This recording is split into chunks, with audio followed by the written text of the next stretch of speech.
Have an introduction from Mr. Anthony Hall, and just a little brief bio about him. He is the epitome of everyday people's lawyer. Originally from Washington, D.C. and Birmingham, Alabama, Mr. Hall attended Emory University School of Law and served as the president of Emory's Black Student Law Association and the managing editor of Emory University's Bankruptcy Development Journal, where he published several scholarly articles. After working for various civil litigation firms, Mr. Hall established the law office of Anthony Hall in 2014, and this is a one-of-a-kind law firm that specializes in protecting the rights of people, led by Mr. Hall, and who has become known as the everyday people's lawyer. So Mr. Hall is just going to give a presentation about the legal situation here in Athens and speak a little bit on the part that he's been asked to talk about, and then he'll go ahead and join the panel, and we'll have a full panel with all the speakers. So. All right. So I just want to thank everybody who has come out today. It means you are serious about your community. It means you're serious about the Constitution and your constitutional rights. I want to thank all the panelists. I want to thank the Athens Anti-Discrimination Movement. I think it's a very important component and a very important organization that we need to have. And I was asked to come to provide information on how to know your rights when you're encountering law enforcement. And I would just say that I think my position is probably different than the position of the panelists, but in a civil society, we all can get along, we all can dialogue, and we all can engage. I'm often the person who's representing the criminal who was mistreated by, or allegedly mistreated accused. And also the defendant who was allegedly mistreated by a police officer, so dealing with civil rights violations. So that's my side. I'm probably more on the left than the guys who are to my right, but that's just how the cookie crumbles in this awesome country called America.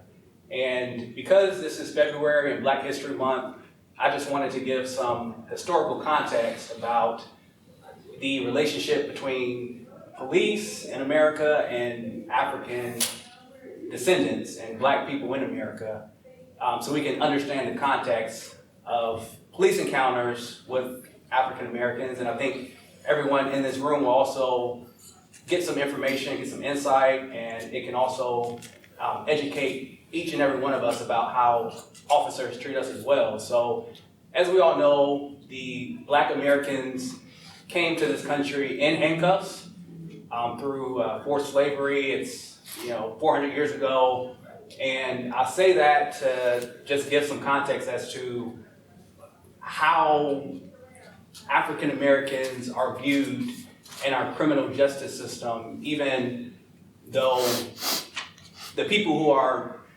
rendering sentences, the people who are prosecuting them, the people who are enforcing the law enforcement officers, they're not bad people, but we're in a system in which it was started from Jump Street of Black people having handcuffs. So that's the history,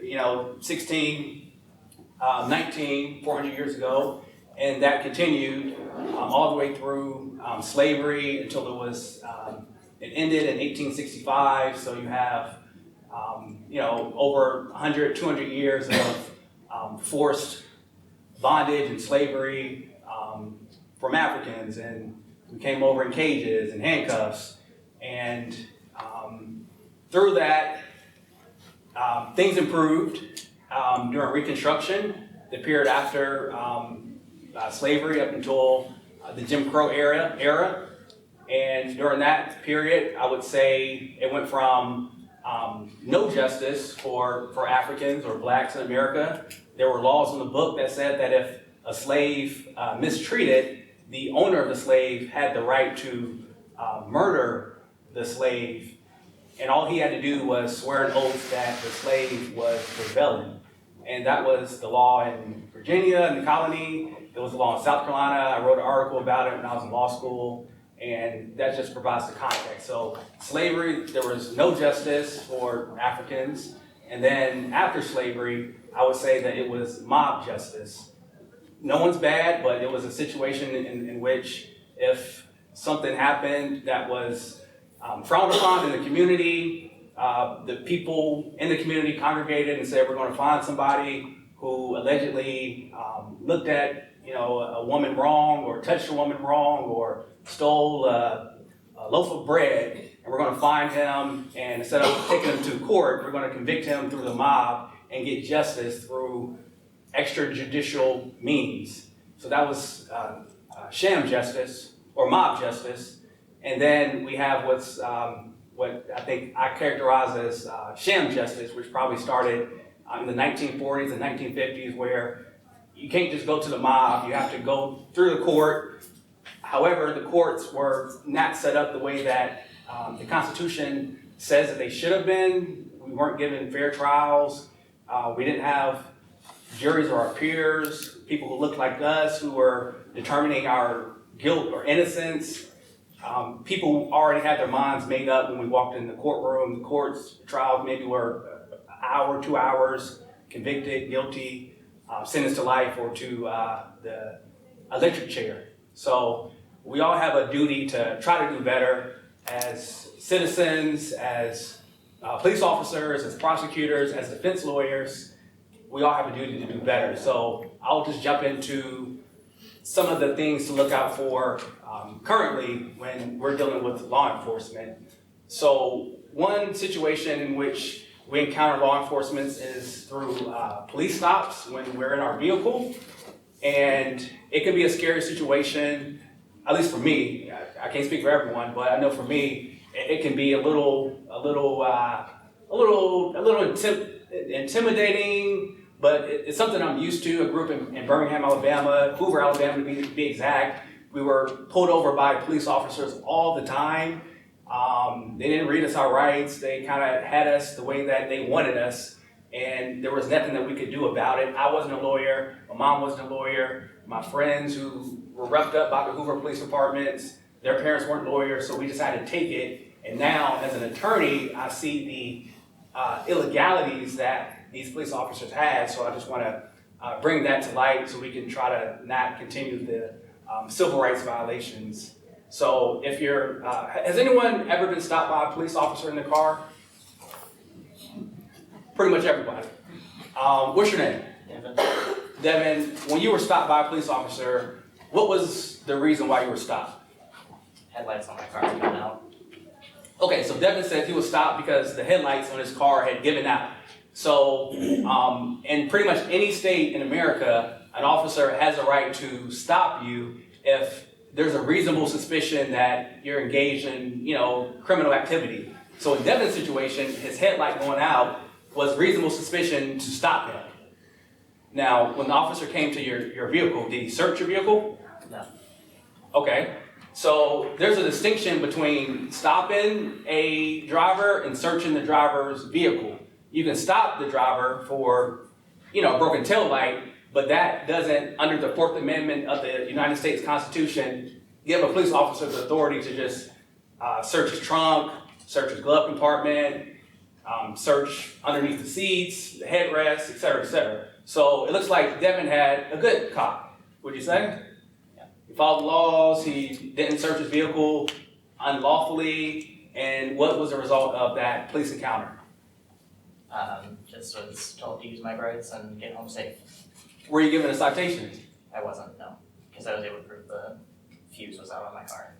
Okay, so Devin had a good cop. The cop was understanding and sympathetic of the fact that, there were some mechanical issues with his lights, his vehicle lights, and he went on about his day and lived to tell another story. So that's great police work.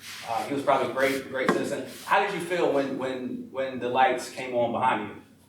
A little nervous. Why were you nervous? I haven't been stopped before. I knew what it was for. I had realized about halfway home my lights weren't working, but I've never been pulled over. So. Perfect. So, and I gotta ask Devin another question because I think this is a perfect candidate. What do you think? Well, let me just scratch it. So let's say a guy's name was Rashad, and Rashad gets pulled over for the same thing, but instead of getting a warning citation, Rashad gets his vehicle searched and he gets thrown in jail, et cetera, et cetera. So if you compare what happened to Rashad versus what happened to you, what do you think was so special about your police encounter and what you did that allowed your police encounter to go rather successfully? I think it's just a difference of, in that case, the same situation was the same, it would be difference in race, I suppose. Potentially difference in race. But let's also say that in Rashad's situation, there was an odor of marijuana. And because there was an odor of marijuana, the officer said, we're not just going to give you a citation for the headlight, we also think that you may have some illegal contraband. And the officer asked Rashad, can I search your car? No, he didn't. He doesn't ask that. He just searches. He tells Rashad, get out the car, search the car, goes through everything, trunk, glove compartment, and he finds marijuana. And he gets locked up for marijuana and for the taillight. And in that situation, the officer had what's called probable cause to believe that Rashad had committed another crime that had criminal contraband because he smelled the marijuana. So search the car, arrested, et cetera, et cetera. So I would say some tips to have your police encounter to go out like Devin is to relax, calm down, know that the officer is not a judge, the officer is not a lawyer, the officer didn't go to law school, doesn't know the law. So we watch, all the legal sitcoms, the Law and Order, so we think that we can tell the officer what the law is, but in all actuality, the officer is just going off of his instincts and his hunches. He probably just wants to get home to his wife and kids, like all of us. So I think that Devin probably did a good job of being calm, being collected, not being too aggressive, and just surviving the encounter. And if he was mistreated, he can do what all citizens in this country can do. Call me, call Hall, call a lawyer to fight for your civil rights and to get the case thrown out. So that's Devin. That's the police encounter.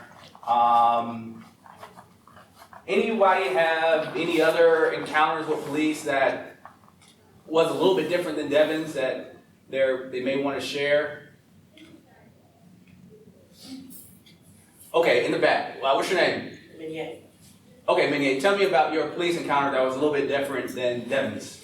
I had disturbance at my home and I called for assistance. And my son was trying to get the person away from me. And when the police arrived, they never identified themselves as police. They ran up and grabbed my son immediately and started roughing him up. And by him, they coming behind him, he didn't know who was that behind him. His automatic reaction was to turn around and push. And when he did that, they automatically yelled out, he assaulted them. They never identified themselves. And I'm trying to tell them, I called for help. He's not the aggressor. The individual that he was blocking was the aggressor. They said to me, well, we're just detaining him until we see what's going on. Then they came back and said, well, he's being charged for felony assault of a police officer. And that wasn't the case. You ran up out the dark and never identified yourself. They didn't come down the street. They came from behind the home through a path. So they came on your property? I called for assistance. Okay. And they But came. when they arrived, that way they came up off the next street over through a cut and never identified themselves as police.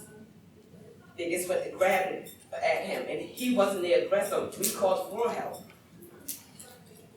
All right, so I'm sorry that happened. My heart goes out to you and your son for having that kind of encounter. But that goes back to how I started when I said certain people, it's systemic. People say, how do you solve racism in police? How do you do, training, unbiased training? It's just so deep and ingrained that sometimes when officers see people of color, specifically black males, they still see the handcuffs, or we still think that, all right, it's a criminal, without trying to get the information, asking questions like they did with Devin, and because of that, you have disparate results and kind of similar cries for help.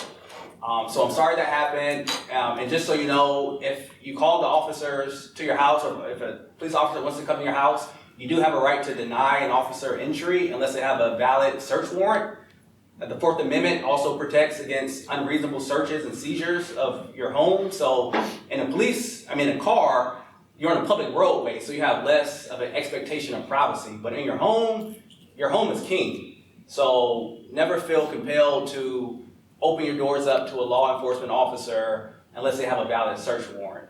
So I will leave it at that because we have awesome, distinguished guests to share information. But clearly, if anyone has questions after the panel, I'm definitely willing to talk and help out in any way that I can. Thank you. Thank you for that introduction to the panel and for allowing a couple of our audience members to share their experiences that kind of set up why we're here and why we're talking about these issues. I did have someone here, Mr. Philip Tapley, who wanted to just make a quick introduction to something that is very relevant to that. Yeah, and thank you so much for just a couple minutes to mention something I think is directly related. My name is Philip Tapley. I'm here on behalf of the Athens area chapter of DSA, or Democratic Socialists of America. Thanks to the law enforcement representatives that are here too for showing that they're committed to progress on these criminal justice issues. We have a proposal, and I just have a super brief ask for support via the form of signing a petition. So this panel is going to be great. I'm looking forward to it. I'm glad we're here. It is going to leave the voices out of one set of people that are almost always fundamentally left out of these discussions, and that's the voices of our incarcerated brothers and sisters that are most directly affected by these issues. So our chapter's had 2 panels recently where we had ex-inmates from Athens tell their stories.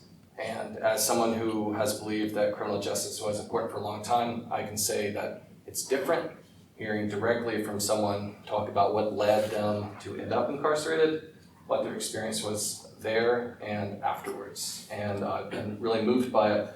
And our proposal, and I'll just read the petition, is that candidates running to represent Athenians should attend the forum at the ACC jail to hear directly from our incarcerated brothers and sisters about the issues they face in our community.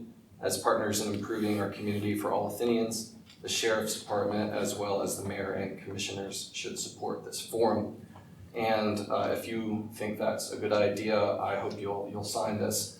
This might sound like a radical idea, just because it's not typical. I don't think it's a radical idea. I think it's radically necessary if we want to see progress on these issues, that our leaders hear directly from the people most affected by them. So thank you again very much for that time, and thank you all for taking the time out of your day to be here and support these important issues. And I'll just take this to the back if anybody wants to say. Thank you.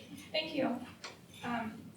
Okay, so we're going to go ahead and jump into our full panel, where I actually just would like each person, now that they've heard the introduction, to go ahead and introduce themselves and give a little bit of background on how your work is relevant to this idea of know your rights and the future of Athens, Clark County policing and criminal justice, and your role in that. Each person can just go ahead and introduce themselves and give their background. Start here and go that direction? Yeah, go ahead, we'll just Okay. kind of go down. Yeah. So I'm Ryan Hope. I'm the judge for municipal court here in Athens, Clark County. I've been judge now just a little over 3 years. I came to Athens in 1993 to attend UGA as an undergraduate and stayed here for law school and started my first job at the University of Georgia as a public defender. So I was a public defender for 6 years here in Athens and in Coney County, doing both misdemeanor and felony work as a public defender. And then I became the chief assistant solicitor in 2007, worked there for 10 years under C.R. Chisholm, who's the elected solicitor general. And after those 10 years as chief assistant solicitor, I was appointed municipal court judge by Mayor Denson and recently reappointed by Mayor Kelly Kurtz. So I've got a background on both sides. I've been a defense attorney and a prosecutor. And that's why I was kind of eager to become a judge, having that kind of balanced perspective. Municipal court handles misdemeanor offenses, traffic up to DUI, and then disorderly conduct, public intoxication, misdemeanor marijuana, misdemeanor theft by shoplifting. I then have an ordinance caseload that's kind of animal control, buildings falling down, alcohol-related issues. It's a mishmash of a variety of issues. and then I do some administrative hearings. So I have a kind of unique court. It's very high volume, about 30,000 cases a year between traffic, criminal, and the variety of matters I handle. On the side of criminal justice reform, I was lucky to start as an attorney in a jurisdiction here in Athens that was very forward-thinking. We were into accountability courts much earlier than most jurisdictions in Georgia. We had a DUI drug court starting in 2001, and I was the public defender representative on that DUI drug court. For those of you who don't know, accountability courts are courts that have been set up for individuals who are involved in the criminal justice system, but there's some underlying root issue, substance abuse, mental health, it could be a variety of things. And instead of just lock them up and throw away the key, can we get at a combination of accountability and treatment and get at the root issue so that someone can become productive and not go through that revolving door of the criminal justice system. So I've been involved in our local DUI drug court, our veterans court, our mental health court. I'm now a backup judge for our mental health court. And so that's kind of formulated my approach to how I deal with cases and also affected the way I look at the criminal justice system in general and where reforms can progress. So I'll stop there. Okay, good afternoon, everyone. My name is Cleveland Sproul. I'm the police chief for Athens, Clarke County Police Department. I just want to give you a little bit of an idea of where I came from and how I got here. So really I want to start with my upbringing because I was born in Queens, New York, and I was the youngest of 4 siblings. And my mother raised our family by herself, didn't have a father in the household. I lived in a place called 40 Projects, which is one of the most notorious public housing projects in New York City. There I know firsthand what it's like to be terrorized in a community by crime, by gangs, by drugs, by weapons. I lived there until I was 14 years old. When I was 14 years old, my mother decided she was going to move our family away from New York to try to escape all of those issues, and we moved to Richmond, Virginia in 1978. The year we moved to Richmond, Virginia was the murder capital of the United States. Had more homicides per capita than any other city in America. And so I saw firsthand what it was like to deal with being a kid and being afraid to go outside because there were folks running around with guns. There was a gangbang on every corner. There was a drug deal in every park. So with that background, I have a dual perception about the community versus policing, because when I grew up, I did not view the police as friends or allies. I got out of high school, barely, graduated in 1982. I had a few one-legged A's. I wasn't the best student in school. It wasn't because I wasn't smart, because I didn't realize the value of education and understand how important it was to get an education. But fortunately, I had a persistent mom, and I did graduate from high school. Went into the U.S. Army. I was assigned to the 3rd United States Infantry, which is the Army's official ceremonial unit and escort to the President of the United States. While I was there, I decided I need to do something with my life, and I thought I wanted to become an attorney. And so when I was getting ready to ETS and get out of the military, I had an opportunity that came, which was to become a police officer with the Alexandria, Virginia Police Department. And I felt like if I do that for a few years, I can learn about the law, and then I'll go to law school, and everything will line up. I became an Alexandria police officer in 1986. And 27 years, almost 27 years later, I retired from Alexandria as the executive deputy chief in charge of the investigation, 2nd overall in charge of that department. I mentioned Alexandria Police Department because that was really helped to develop who I am as a leader. Because if you know anybody who knows Alexandria, it was a social gathering place for our nation's forefathers. But you also know that was where they filmed the movie Remember the Titans, or that story Remember the Titans was based on Alexandria and T.C. Williams High School, which is a real high school, and all that did happen. The guy that was my chief of police actually played on that team. And so in Alexandria and in the police department there in Alexandria, we were talking about criminal justice reform and social justice and disproportionality all of those things we were talking about back in the 1960s and 1970s. So that's something that's ingrained as part of their culture, to look at difficult social issues and begin to try to address those issues. After leaving Alexandria Police Department in 2014, I became the police chief in Huntersville, North Carolina, and I was there for 5 years. I'll back up a little bit because I was able to go to Johns Hopkins University while I was in Alexandria and get a master's degree and a bachelor's degree from Johns Hopkins. And so I was in Huntersville as the police chief for about almost 5 years. And so folks ask, why did you decide to leave and come here to Athens, Clarke County? And the answer is my mother, who was really my only idol in my life, if she knew I was in Huntersville, where there's a very low percentage of minorities, very little opportunity for me to impact people who came out of the same kind of situation that I came out of, she passed away, but she would have told me, you're wasting your talent. And so I've retired twice. I retired from Alexandria and I retired from Huntersville, but I'm here because I want to leave a mark. I want to help people, particularly people who look like me, people who come out of low-income, disenfranchised communities, because just like most urban communities across the nation, Athens, Clarke County is booming in development, has a lot of real nice communities, but we also have pockets of poverty, disenfranchised communities, people who are suffering from historical poverty, and they do get their unshare fare of the criminal justice system. I'm not just talking about the police, but we know that folks from those communities, minorities, enter the criminal justice system, penetrate further into the criminal justice system, and stay in the criminal justice system longer. And so I'm committed as a police chief to work towards changing that disproportionality. And finally, I know I'm talking too much, but I will mention that I'm a father, and that's the most important job on earth to me. I have 2 African-American sons. One is 23 and one is 27. And so the advice that I give to people in the community is the exact same advice that I give to them. And how do you deal with a police officer when you get stopped? What are your rights? What are not your rights? When should you talk? When should you keep your mouth shut? Now, some people may not like that. Some people call that tough love.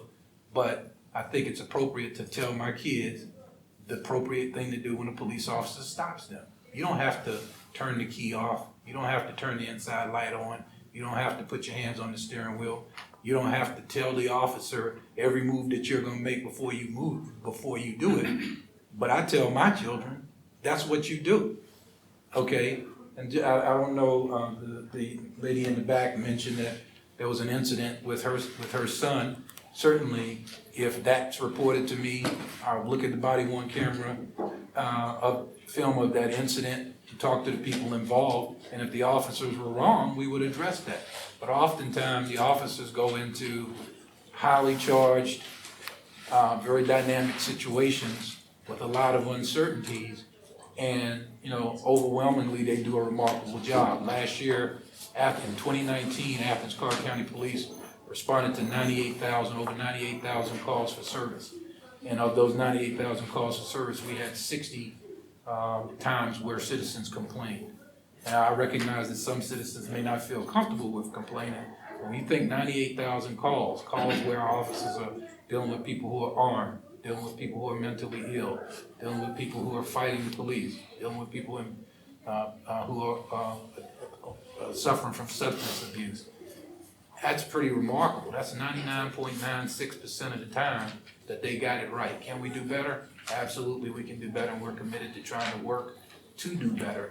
But overall, overwhelmingly, I think my officers do an outstanding job. I do want to mention one quick thing. Mr. Hall talked about the history of policing in America. And so, as a police chief, I tried to make sure that my officers are aware of the history that police played in America and the fact that we've been used to carry out unjust laws against folks over the years, and that there's is a need for us to understand that and understand how that may be impacting some people's feelings about the police when they come in. All of my officers are required to treat people in a procedurally just manner, give them voice when we have encounters, ensure that they're being treated with dignity and respect. We're transparent, we're making sure people understand why we're doing things that we do, and then we're making sure that they have appropriate motives. Why are we doing the things we do? I could talk all day, but I'll stop now and I'll turn it over to CR Chisholm, and I'll be back at some point. Thank you. All right.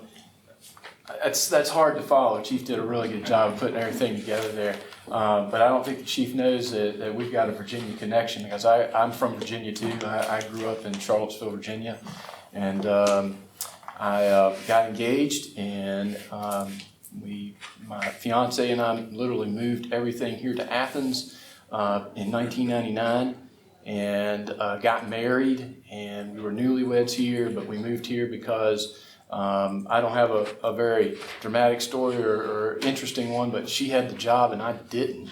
So that's why we moved here. Her expertise is college athletics, so she was in the athletic department. But I did know when I moved here, I just finished law school, and I knew that I wanted to work as a prosecutor. And as a law student, and you're trying to figure out what you want to do, and I knew I wanted to be in criminal law. I thought it was going to be doing criminal defense work, and I tried out in both. Worked in a defense firm, and I also interned in a prosecutor's office.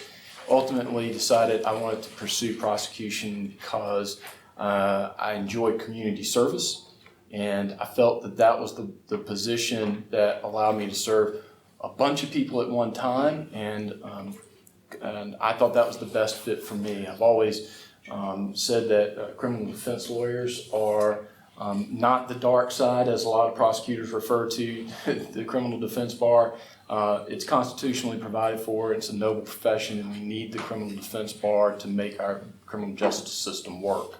I know Ryan was a public defender for a while I was a prosecutor.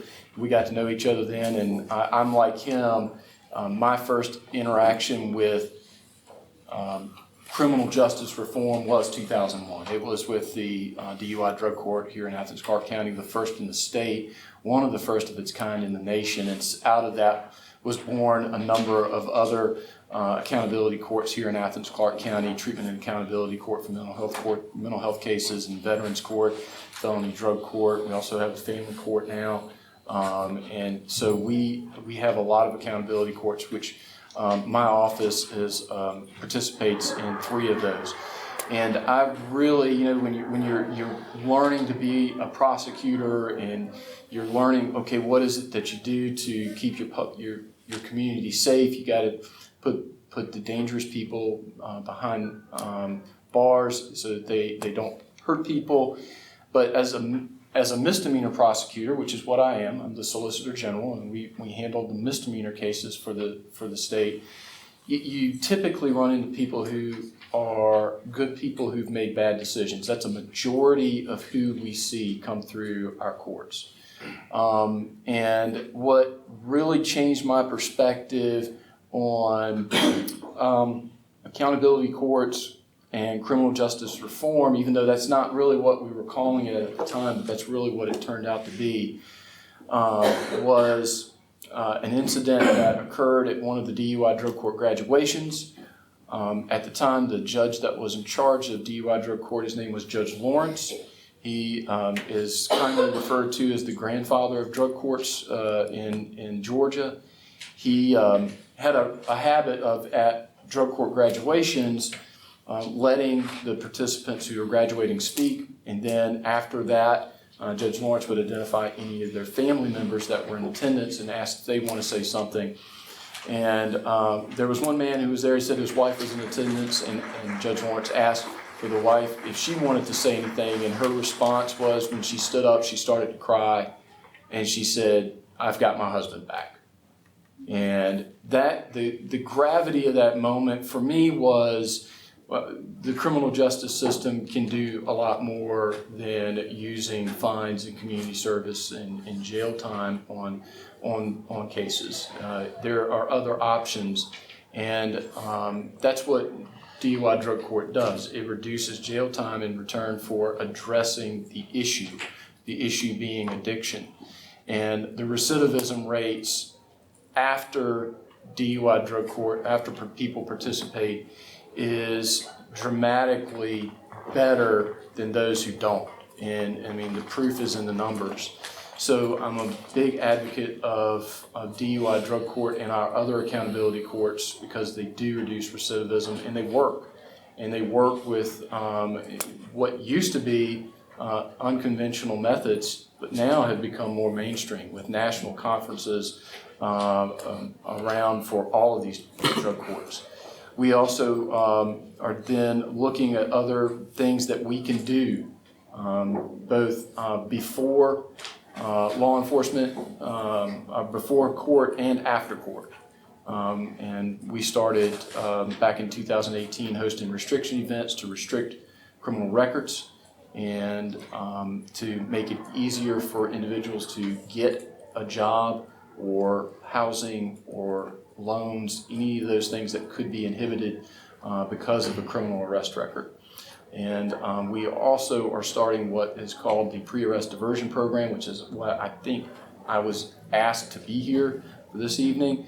So I'll hold off on talking about that in a few moments when I think we're going to get to it. My name's Charles Hardy. I'm a part of Athens Alliance Coalition. I'm actually the president, co-founder, and what we do, we pretty much deal with the youth in the community, help family with issues that they may have. Pretty much a go-between between these guys and the other way. I'm like in the middle. You know, I relate my story to them, they give it to me, and I give it to them. That's how it goes. I was born in Chicago, raised in Athens, Georgia. Business management degree, customer service degree. I don't have a whole lot of bachelor degree like these guys got, but I got a little something. But yeah, we pretty much deal with people in the community, kids in the community, mentoring, aid. We work with the school system, work with the library. I have had a meeting with a couple of these guys about issues in the community. Community that relate to me real good, so I related to them. And we try to come up with whatever we need to come up with to actually try to make the whole situation better for everybody. That's pretty much it with me. Thank you. And my name is Annika Carlson. I am a representative with the Athens Anti-Discrimination Movement. I receive the discrimination issues that come in from community members who submit them via email or online on our website. And when we receive those discrimination issues, we meet with the people that submit them, talk to them about potentially pursuing any legal justice if that's something that it seems like it falls in the realm of a legal issue. And we try to connect them with legal professionals in that way. And the other avenues that we also use are different forms of advocacy work, protesting if that's something that the person who has the issue would like to pursue, and maybe even just mediation if it's an issue between a person and a business. We try to find justice in those different routes depending on what people are most interested in doing. So I always just want to say that that's something Athens Anti-Discrimination Movement does, and we actually have Mocha here too. Do you want to come up and join on that? I'll step aside, but thank y'all for being here today. My name is Mocha Jasmine Johnson. I'm a co-founder of Athens Anti-Discrimination Movement. I'm still a part of the organization, but deciding to run for office, I've stepped down as the president, but a member, and I just want to continue to facilitate important conversation such as these. Behind scenes for over a year or more, I have worked individually with different people on this panel, and I think that it's very important that our community know what's going on behind scenes and also what's happening in the streets as well. So Judge Ryan Hope, I'm hoping that he will share with us some information about bail reform that was recently passed about a year ago by Athens Clarke County Mayor and Commissioner, where we're at with that. Chief Sproul is continuously trying to do things to improve race relations, community relations. I've sat on different boards with him as well, and I know the community has concerns, so I wanted him to be here and share with you what the ACC Police Department is doing, and then CR Chisholm, the solicitor, the pre-arrest diversion program. I really want people to understand what that is and how we can benefit our community, and of course, Charles Hardy, he has his pulse in the streets and in different neighborhoods, so I just wanted us to have a good conversation. I think that that's a great start to, if anyone would like to speak on those things that Mocha really specifically wanted you all here to be able to talk to the community about. We can go from there, just about 2 minutes per response to get started with that. So the sheet that's been handed out, and I don't know where it ended, I had 40, so more people have started showing up, hopefully there's still enough. It runs down kind of how this topic has germinated, at least in the state of Georgia, bail reform.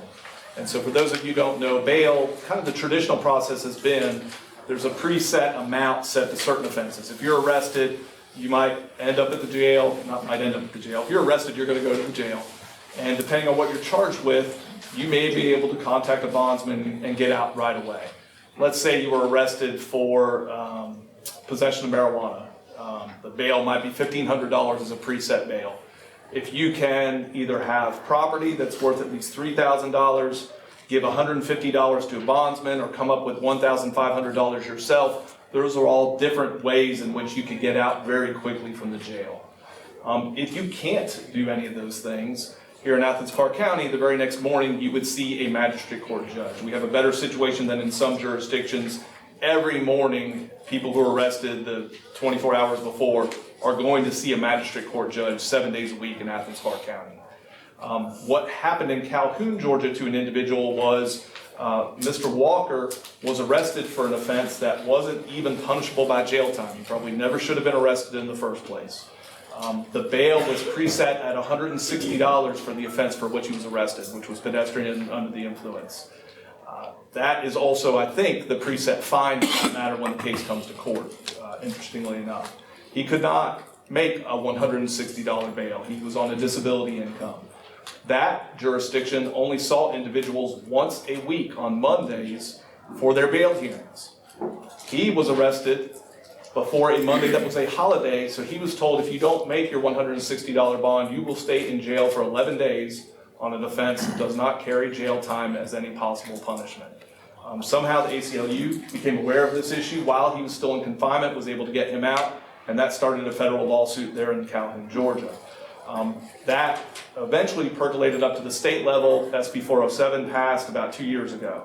And so locally, one reform we did to complement what happened at the state level. At the state level, to call it a reform might be a little extreme. It basically reminded judges, no, you really have to consider financial circumstances when you're setting bail. Judges already should have been doing that. I think Mr. Hall probably agree. Bail has become perverted in many situations to become pretrial punishment rather than a true risk assessment of, will this individual come back to court? Are they a danger to a community? Do they not have ties to this community? It has become a way you negotiate, well, how much do we want to punish this person before they've even been convicted of a crime? And especially for minor misdemeanors, that's not a proper purpose. And so there was a statewide committee that started looking into these issues around 2017, studied what other jurisdictions are doing, studied what the academics had to say about these issues, especially as to low-level misdemeanors. The longer you hold someone in jail on a low-level misdemeanor, the more likely you are to create recidivism and create public safety issues. Let's say someone is charged with the shoplifting, and let's even assume that they're guilty of what they're charged with, which the judges shouldn't be assuming that at the level when they're considering bail. If that person was already on the margins that they made a decision to shoplift, let's say they are employed very minimally, they are about to be evicted, if you hold them a week on that shoplifting, what is going to happen when they get out? They're probably already going to have lost their job, they're probably already going to have lost their housing. What decisions are you driving them to make once they do get out when you make that type of decision to detain them for 7 days? So the studies showed that the quicker you get someone out on those low-level offenses, you actually increase public safety, you lower recidivism, you often increase the fact that the person will show up to court to answer to the charge in the first place. So that's where things started on the statewide level, is misdemeanor bail reform. Judges, you need to set bail at the minimum amount to ensure someone will appear in court. And one facet of the reform was the uniform misdemeanor citation. Let's find some charges where we're comfortable not arresting people anymore. Let's just give them a citation like they might receive if they got stopped for speeding or for a stop sign violation, and see if that works. There was a lot of pushback on this concept, whether ORing or doing those uniform misdemeanor citations. ORing is an own recognizance bond where you can sign your own bond. You don't have to post any money to get out. If people don't have money on the table, if they only get a citation, they're never going to show up to court. They're just going to ignore these offenses, is the other side of this issue. Our experiment so far in Athens-Clarke County, with the issues between hemp and marijuana, we haven't been able to really research what could happen on that level. But in relation to shoplifting, it started in July of 2018. Between July of 2018 and the last time I ran the numbers in December of 2019, there were 168 total shoplifting. So about a 6-month time period, 168 different times, Athens-Clarke County Police primarily had to deal with a shoplifting issue. Of those, 93 times out of the 168 times, the officers issued a citation instead of arresting that individual. Before July 1st of 2018, all 168 of those people would have gone to jail and had to figure out a bonding situation. After July 1st of 2018, 93 people didn't have to worry about the bail process whatsoever. Of those 93 people, 88% of those 93 people showed up at their first appearance in my court. So the numbers show that for these low-level offenses, people are going to respond. They are not just going to ignore. 88% show-up rate on an arrested set of cases would be tremendous for me as a judge. We have a lot of people, unfortunately, who don't show up to court.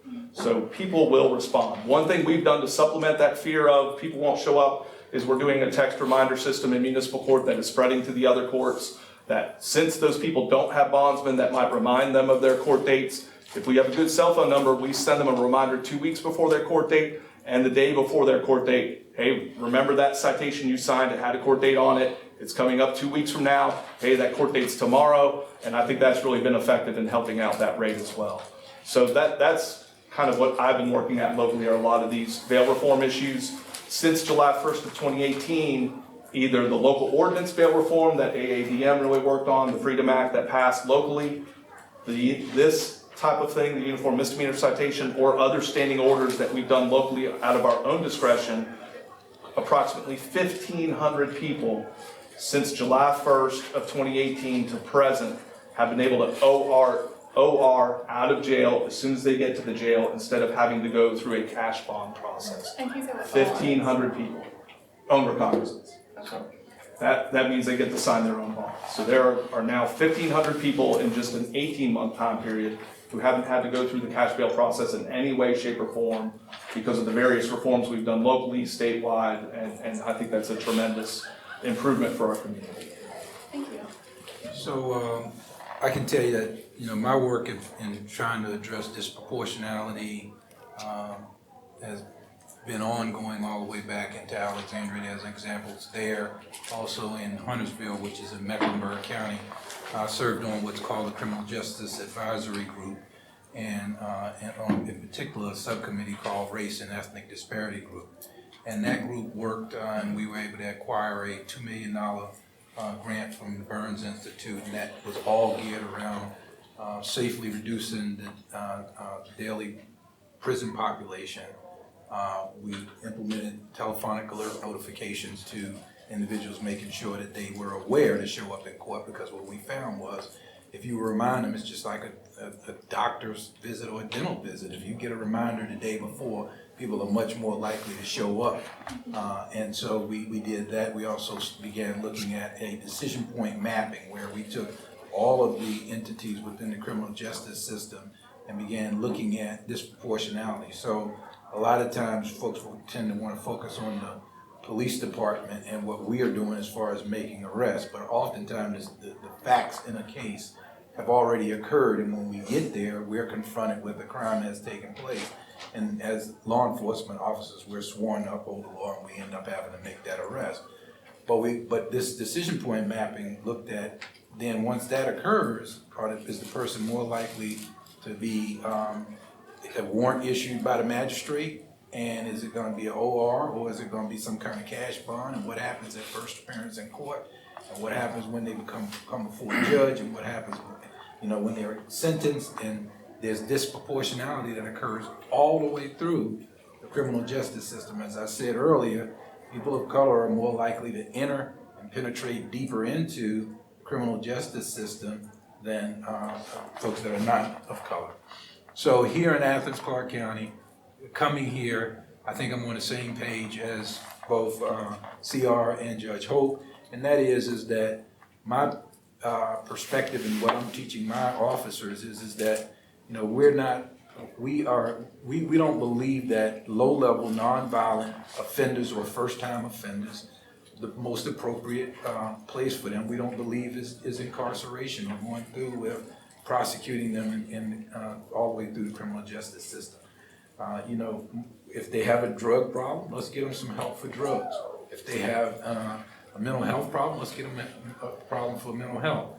A person who's shoplifting, unless they're shoplifting high dollar jewelry or something like that, most of the people are shoplifting food. And so if you put a person who is hungry in jail because they were shoplifting food, what have you really accomplished? Wouldn't we be better off diverting them to resources and opportunities and job training and other things that can help them better their position in life so that they can become a productive member of society, versus funneling them toward the criminal justice system, which, by the way, we all know, once they enter that, they're more likely to start that cycle and continue to go back in again. And so, as a police department, we recognize that. We also recognize that when folks if someone has committed a crime against a victim, we have a duty to investigate that, and if a crime has taken place, we may have to make an arrest, but there's different times at which that can be diverted away from incarceration and prosecution.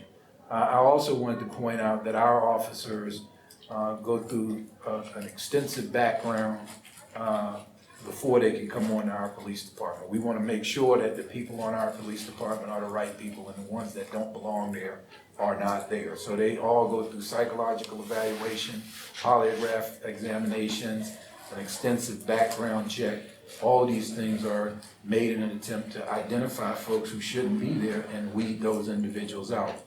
But just like any other large organization, occasionally there's going to be somebody who either slips through the cracks, or there's going to be somebody who, after they've been there for a while, they'll develop some issues which we need to address. When we find folks that are not doing what they're supposed to do, we try to address it. If it's a minor, low-level issue, we don't chop them off at the knees the first time that they back up into a trash can. But so it's going to be progressive discipline over time. But if it's something egregious, then we would deal with it at a higher level, and we will terminate people. And so I've terminated people in every department that I've been in when I've found that their conduct is not consistent with what my expectation is of that department. I talked earlier about procedural justice and how we expect everybody to be treated, sanctity of life. When we're making decisions about how we're doing things and what we're going to do, we always put the preservation of human life first. And so other objectives, we may want to accomplish other objectives, but preservation of human life is at the forefront of that.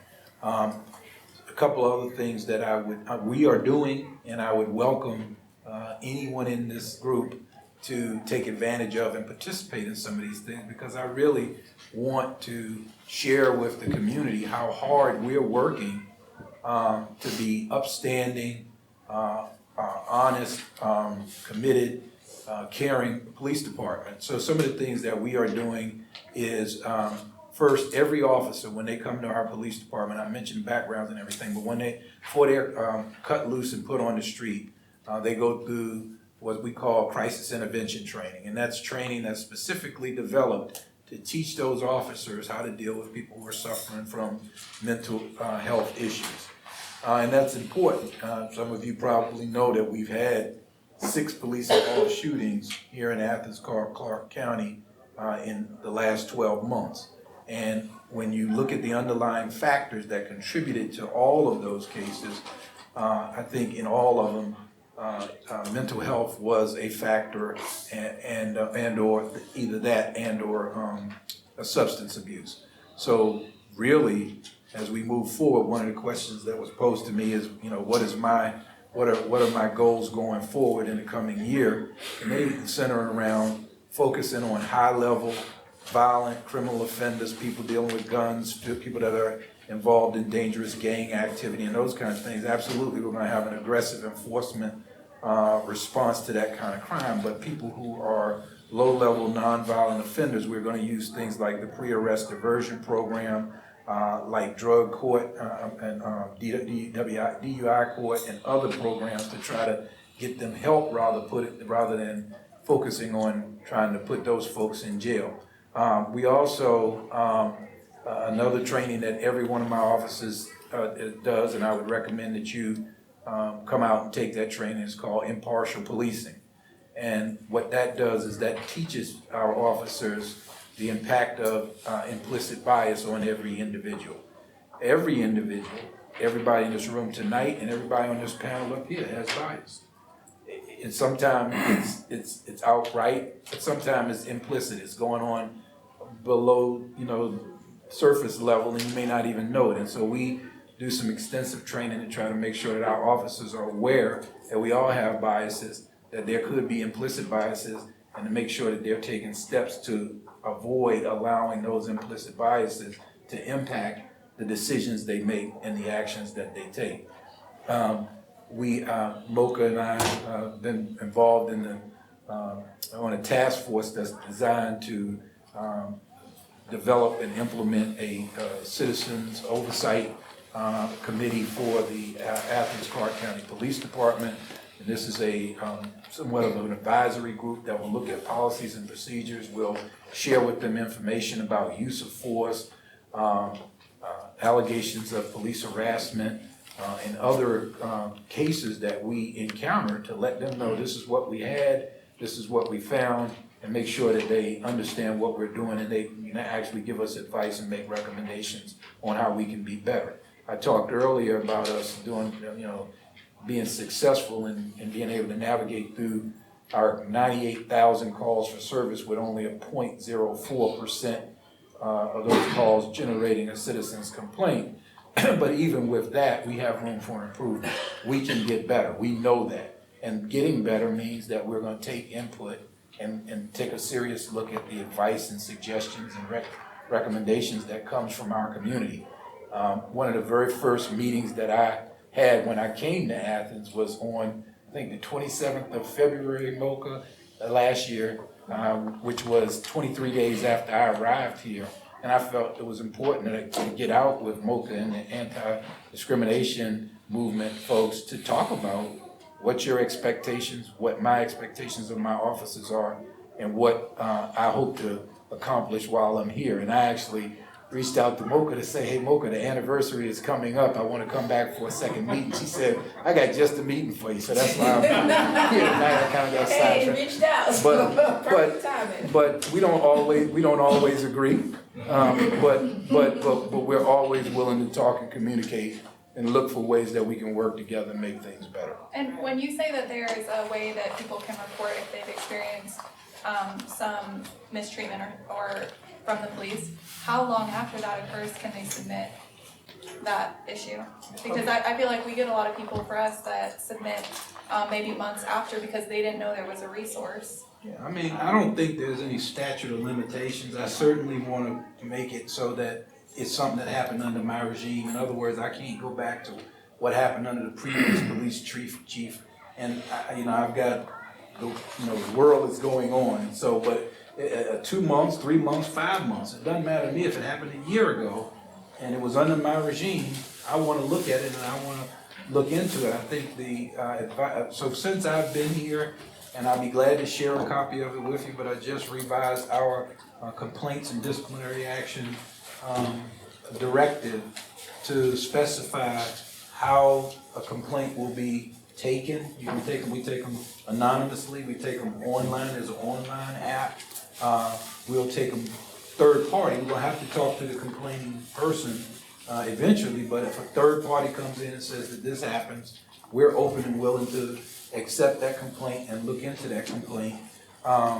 And then once the Citizens Oversight Review Committee is put in place, we'll take it through them as well, because we want to be open. We recognize that some people may not feel comfortable walking in and talking to the police, so we want to take those complaints and look at them. Our process is in place. The first thing we do is look at body-worn camera video if it exists. If we see a violation there, then we'll move forward with the complaint. If we don't see a violation, we're going to invite the complainant in to let them see the video and point out to us where they feel that a violation has taken place. If they say, well, I don't see it, but I still want to go forward with that complaint, we're going to take the complaint. We're going to have it investigated. Oftentimes what will happen is people will come in and say, well, I just didn't like this, or, I just wanted to make sure you all heard my concern, and it's something that we can address without a formal complaint. But we're not trying to discourage people from a formal complaint, regardless of whether they see something on that body-worn camera or not. We're going to give them an opportunity to say, I want to go forward with a formal complaint. Once that complaint is began, they have 45 days to complete that. They're going to go out and interview witnesses, collect that, information, evidence, what have you, and then they're going to bring it back to me. Every one of them comes to my desk. I'm the one that makes the decision. We have police involved in shootings or some high-level criminal activity allegation against one of our officers. Then what we do is we feel like we want to have an independent third party come in to investigate that. So all of our shootings, we've turned over to the Georgia Bureau of Investigations to have them take a look at it. And they don't even they'll come back and give us the results or give us what they found, but they also report that to the district attorney. And the district attorney then is responsible for reviewing the facts in that case and making the final decision on whether the officer was justified in doing what they did, or whether there's some concerns, and if there's a criminal charges to be placed against anybody, including the police officer. Thank you.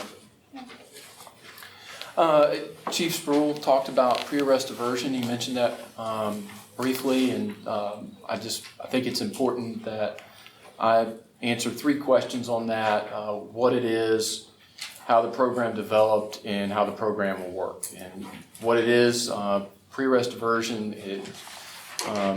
pretty much in the title. This is a way of addressing behavior that led to law enforcement interaction, but without creating an arrest or a charge that shows up on a criminal history or a conviction. Because when a person does get arrested, even if it's a misdemeanor charge, and even if the case is dismissed, once they have been arrested, they've been fingerprinted in, and once those fingerprints happen, that information gets sent to the Georgia Crime Information Center. And now they have a criminal record that will follow them the rest of their life, even if the charge was dismissed. We do have restriction events where we will restrict cases for people.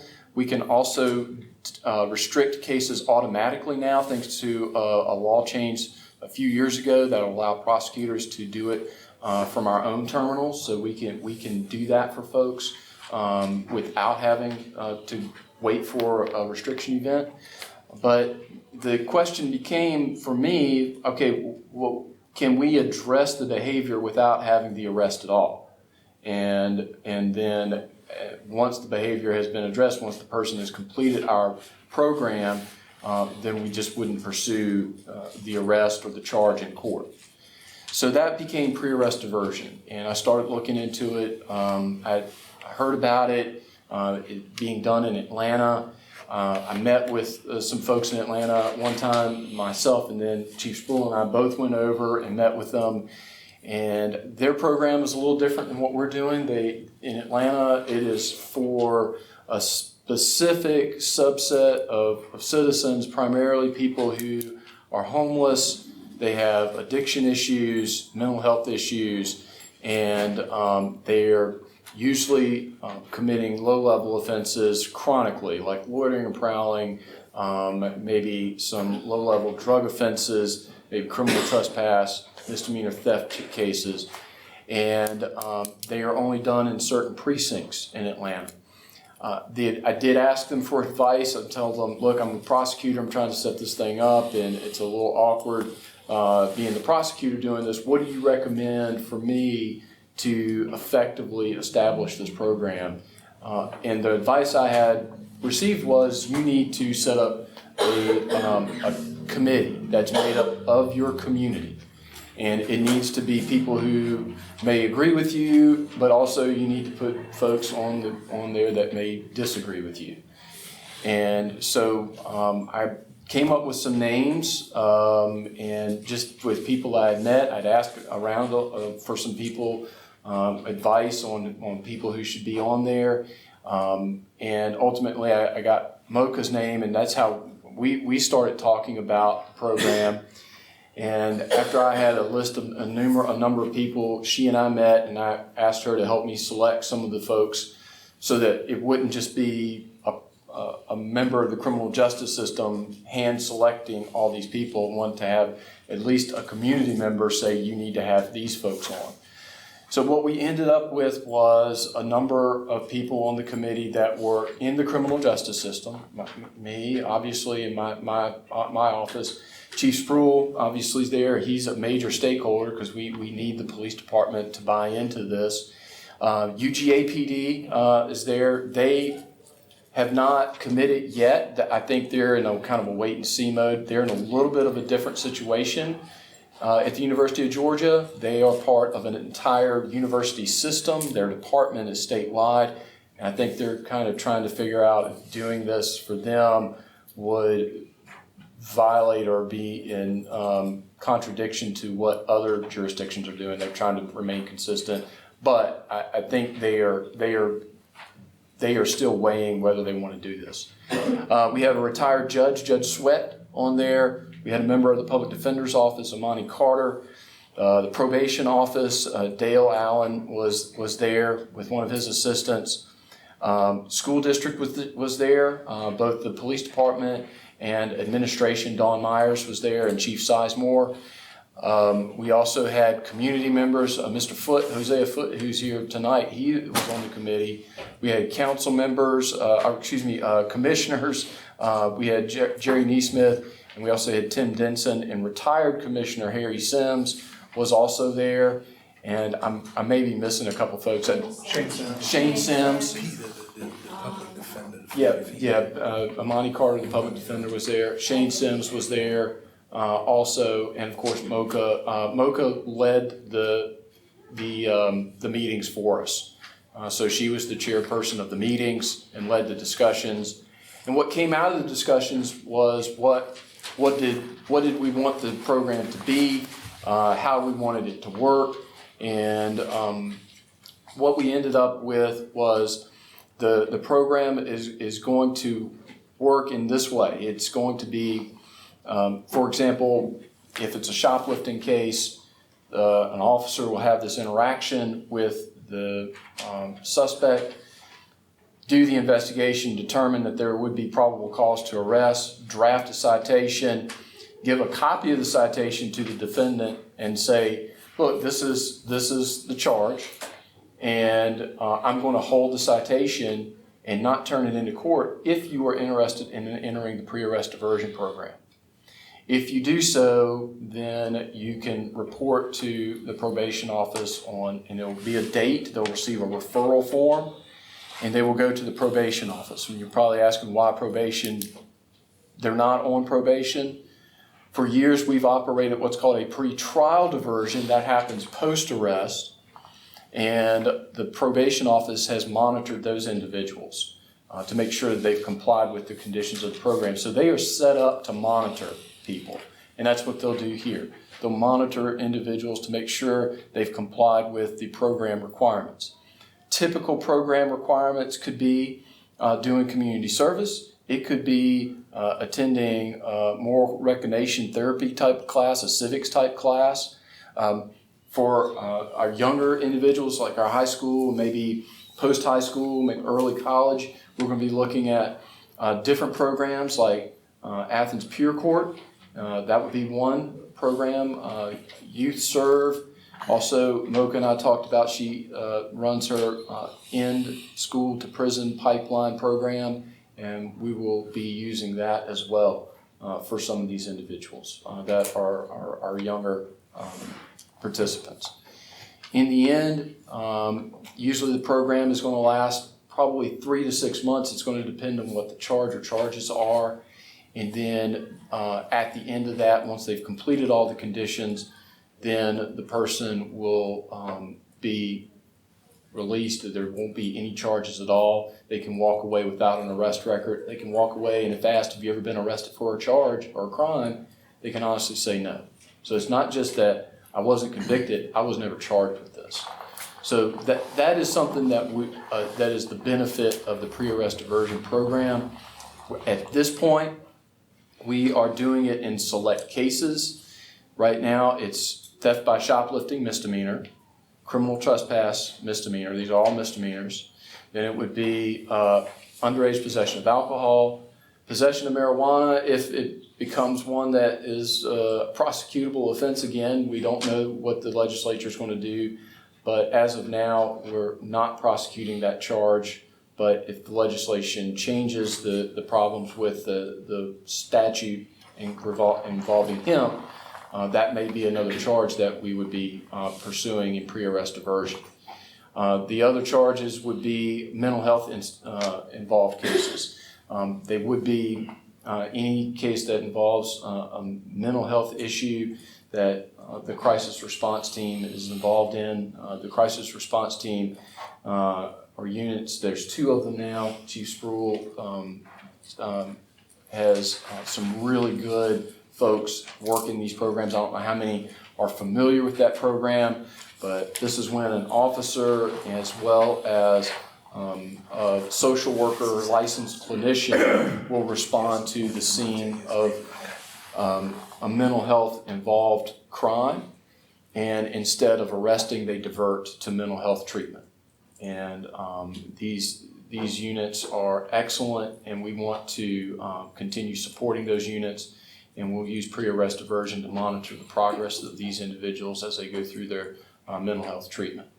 So that is the program in a nutshell, and I'll take questions obviously later on. Yes, ma'am. Oh, questions later? Yeah, questions Later? later. Yeah, later. Okay. Okay. If you have a question, there are blue sticky notes floating around. You can Okay.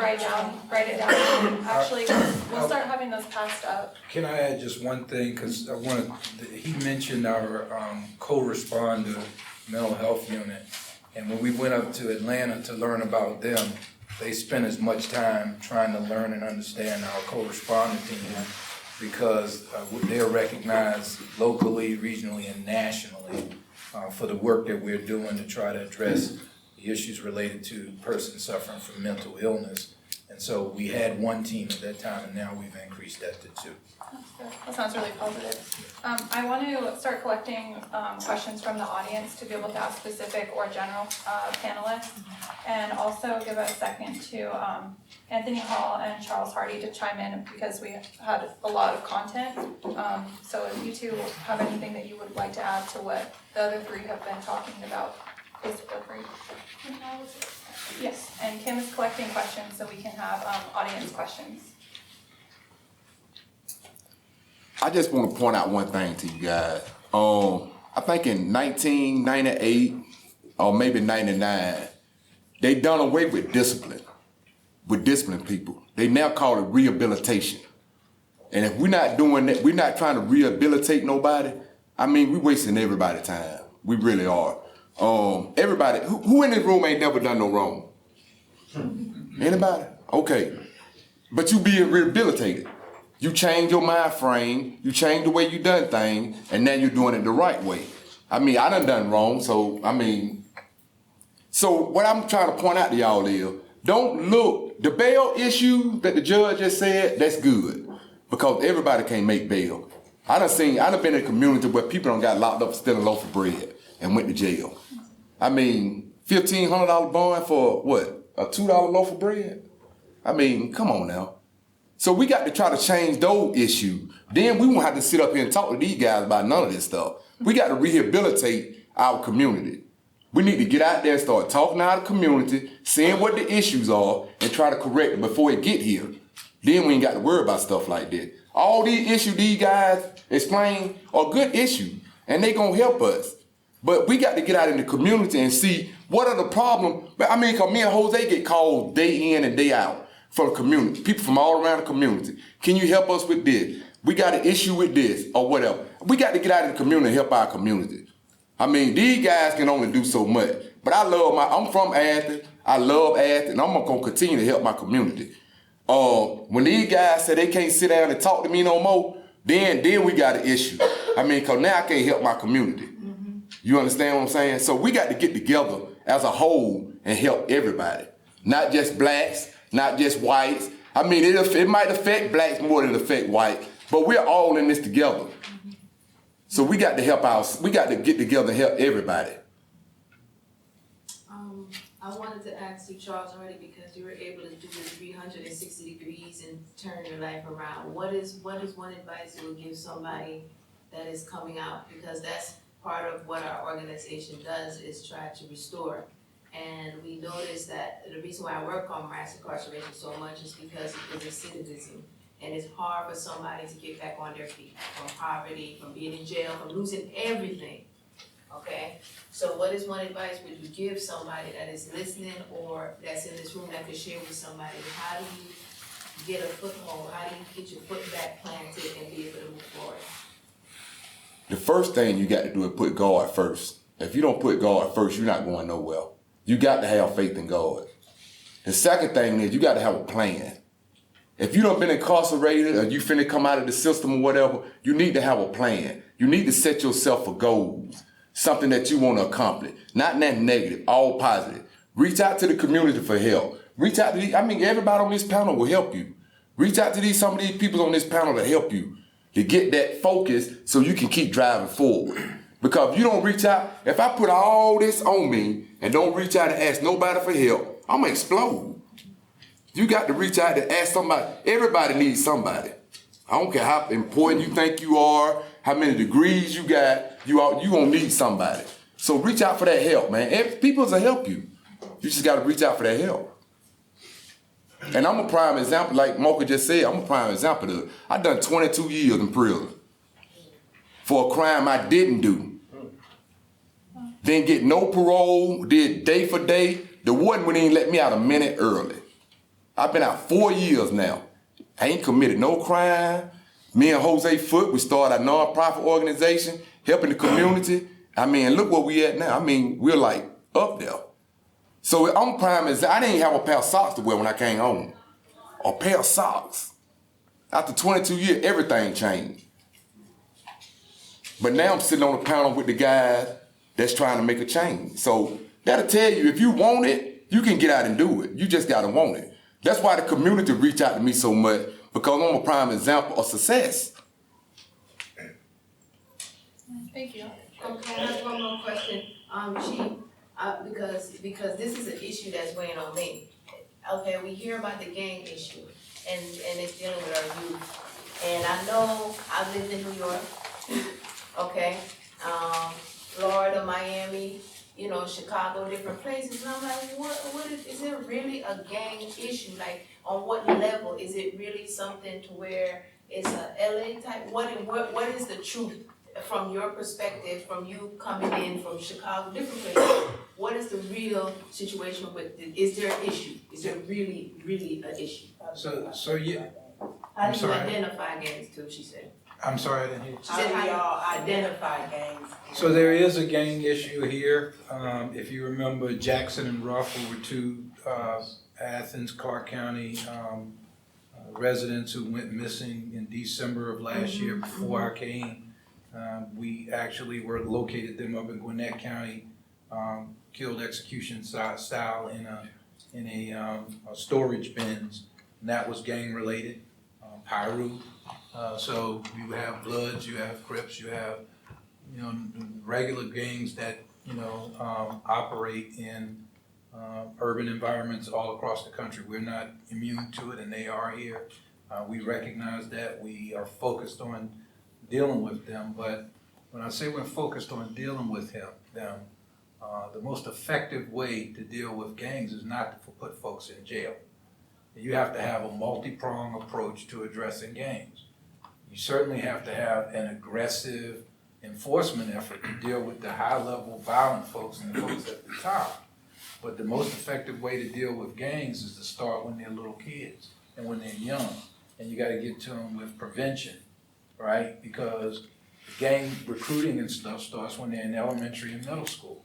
And the gang members are gonna show them love, they're gonna give them respect, they're gonna give them opportunities, all the kind of things that as a community, we need to be giving those kids, because if we don't, then the gangs will, and they'll substitute. And once they get into the gang, it's much harder to get them out of the gang than it is if we can get to them before they get in the gang and prevent them from getting in there. But it doesn't start with prevention, intervention. When we see kids heading that way, how many people are out in the community mentoring it with those kids, giving them some activities, after extracurricular activities, basketball, baseball, football, something, chess, things for them to do to occupy their minds and have them have some worth and something to do. And then when intervention is not successful, suppression, being able to monitor the internet, social media, have people who are in place to figure out when and where gang activity is going to occur, and so we can get there to stop violence and stop other things from occurring. So it's got to be a multi-pronged approach, and not just from the police department. So in Alexandria, we had a robust, gang response that involved everything from private entities. They had a tattoo shop that any kid who wanted to come in and get a gang tattoo removed, they would do it for free. They had after-school programs. The school system was giving after-school programs so that they could help them get GEDs and high school diplomas. The best, antidote to gang activity is opportunity, giving kids something to do. So yeah, we have them here. We have some violent gangs here. We are addressing them, but we're not immune to them when they do exist here. If I can, and this is gonna sound odd, but I'd like to share something with you if I can. This is not my words, but I'd like to share this with the group. And it's something that when I was undercover, working in an undercover capacity, I listened to the same music, the same things that everybody, that all the gangbangers and all the people who were dealing in drugs would listen to. And it's kind of profound because a lot of people never listen to this stuff, but if you listen to it, it really holds true. And it's the way it goes is, what if we could take our enemies, feed them poison, undereducate their girls and boys, split them up, make them fight one another, better yet, make them kill for a color, keep them drunk and high so they won't know what's up, tell them jail's where you go when you're tough, keep them unemployed, and then they'll probably steal, give them more dope, and that they'll probably deal. They'll kill themselves off. Think about it, dope plot. Somebody parties every time one of us gets shot. When I look at the people who died in the last 2 years in Athens, Clarke County, they look like us. They live minorities, young black people, mostly. And then when you look at the people who are going to jail for doing that, they are the ones going to jail too. So we're wiping out our generation, or we're wiping out the next generation of our people because we're killing ourselves. And what we need to be doing is working with groups to find opportunities, find some job skills, find jobs, find opportunities for them to be able to achieve the American dream. Because until that happens, we're gonna keep killing ourselves. So I'm sorry. No, thank you. And I just want to say one thing that was very important that the brother Charles Hardin said.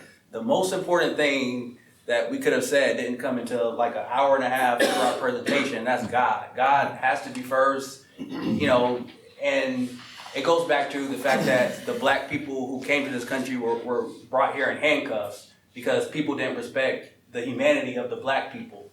And I just challenge everyone on this panel, the judge, Your Honor, the police chief, the solicitor, respect the humanity of the black defendants who come into your courtroom.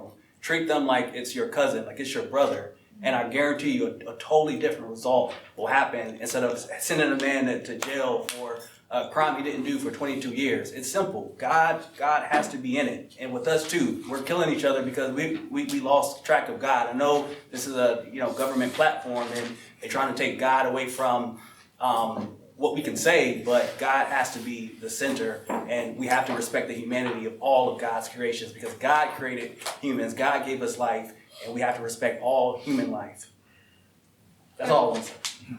I appreciate what everyone is talking about with humanity and community and looking at the broader system of all these issues and what's going on with our education system and providing opportunities. I think that those are all really good points.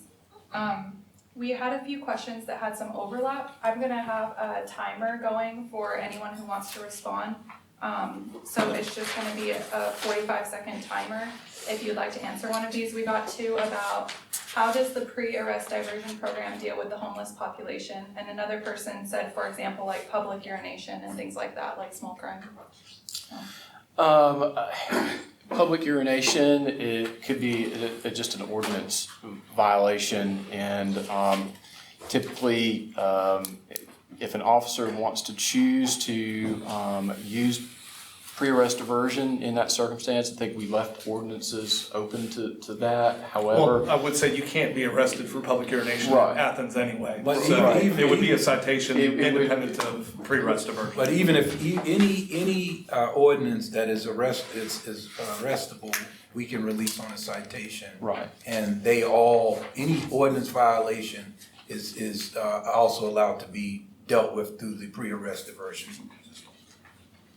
And also with the, I guess for anyone who might know the answer, so somebody asked, does this mean that cannabis is decriminalized, or at least that people will not go to jail anymore for that? Right now, in the state of Georgia, marijuana is still against the law.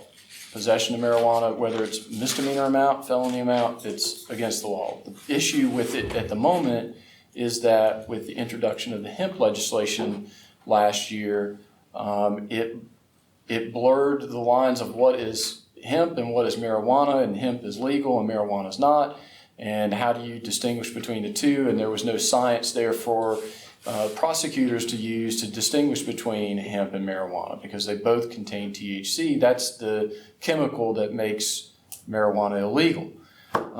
So with that, we weren't going to be able to prosecute the charge. And at this point, yeah, we can't prosecute it. It doesn't mean it's decriminalized. It means that we just can't put up evidence sufficient to prove beyond a reasonable doubt what it is. That's the issue. If it does, that issue does get corrected in the legislature, pre-arrest diversion will be offered in misdemeanor marijuana cases so that the charge will not be made or show up on a criminal history. Decriminalization tends to make people think that it's no longer against the law. Really what that means is a de-escalation in what is being done on those cases. It used to be that those charges did result in an arrest, taken to jail, booked in, and a written criminal history, and then that would be followed either by maybe pretrial diversion, but if there was a history there of usage, then it could be being placed on probation, doing community service, paying a fine, substance abuse evaluation treatment, those types of things. With pre-arrest diversion, you're not going to get that arrest record, you're not going to get that conviction if you complete the program. So that is the difference now. If you want to call it decriminalization, I think it's better described as de-escalation of how these cases are approached. Thank you, that's a perfect minute. We had one for Chief Spurl. As an advocate for using policing to improve our community, are you in support of non-dangerous inmates having an opportunity to speak directly to political candidates while in jail? I think communication is key. Communication is everything. I don't see why. I think the best opportunity for political candidates to learn about why people made mistakes is to talk to the people who made mistakes.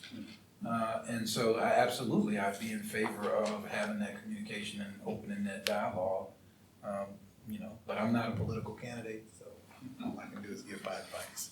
Thank you. There's a question here about loitering. The person asked, I've heard that loitering is one of the most frequent charges brought against Black men. Can you explain what that means? I think that.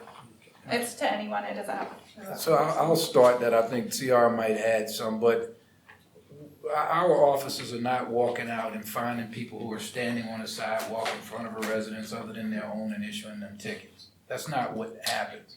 The loitering that they're charging has to do with folks who are loitering and prowling, where we might be having a rash of larceny from automobiles or a rash of burglaries, and we locate a person that's in that area that's doing that activity, but we don't have sufficient charges to charge against that person other than the loitering and prowling charge. So we're not walking up on people who are just standing on the sidewalk doing nothing, but if they're engaged in activities that is suggestive that they're involved in other criminal activity, then that charge is typically charged.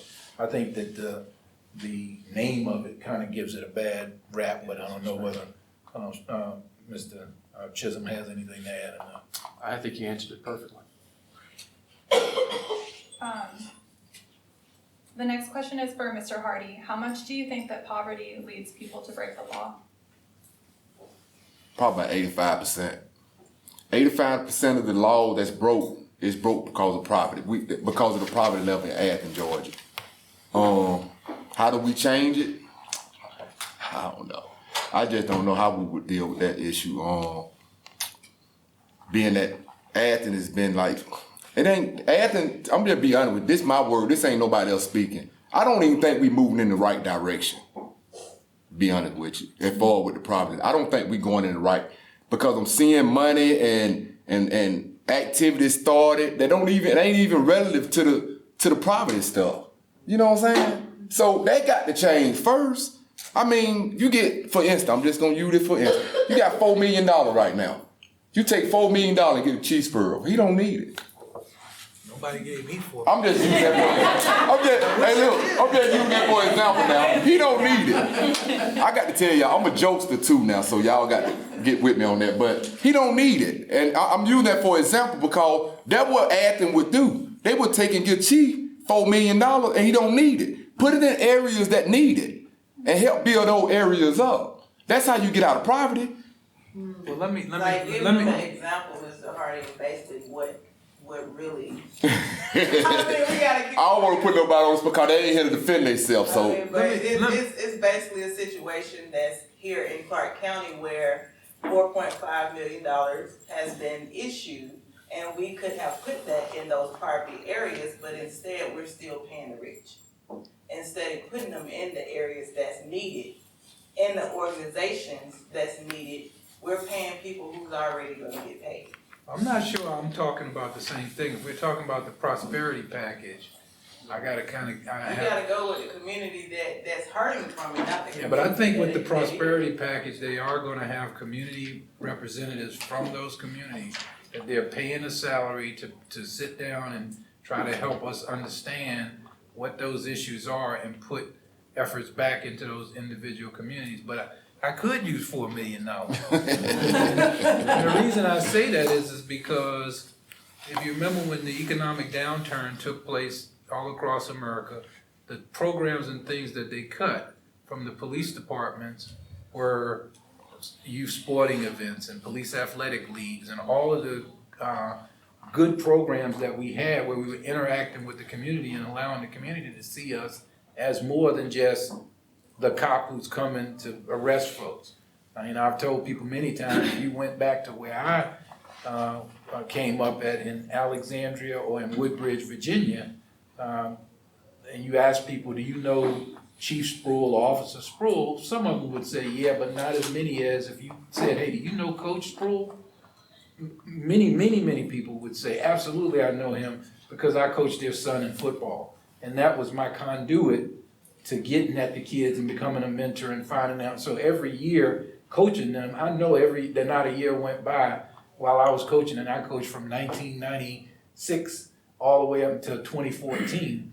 Not a year went by that I didn't spend at least $500 trying to buy shoes or, pay a kid's way into the sports programs. And so all of that got cut out from the police departments when the economic downturn occurred. And now those kind of programs have not been reinfused into the police or law enforcement across the nation. But we are working to try to get programs and opportunities to allow people in the communities to see us in a positive light. One is my Cops and Barbers program. Obviously, I don't need a haircut, but we pick up kids on Saturday mornings. We take them to the barber shop to get their hair cut. The officers stand there in uniform for a couple of hours so that they can interact. People ask them, hey, why do the police do this? Or they ask questions and get a chance to start dialogue. Those programs, how do you measure the success of those programs? It's hard to measure the success of those programs, but I believe they're paying dividends because now you got kids who see a cop as more than just somebody who's coming to arrest daddy or mommy or somebody who's giving me a ticket. And so I could use that $4 million, so if you want to send it my way, we'll be. But Mr. Hardy, I understand we continuously see sometimes programs that don't reach Black communities and don't reach marginalized groups that do need the money. And so I understand the point of what you're contributing to that as well. We have one more question from the audience, and then I just want to give each panelist just a minute to add anything that they might have not got to say during this discussion. The last question from the audience is, in the pre-arrest diversion program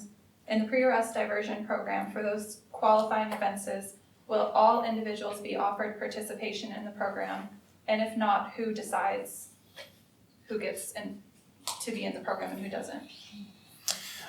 The way that it works or will work is that the officer will offer that to the individual there on we'll just call it the roadside, where the officer's having that interaction.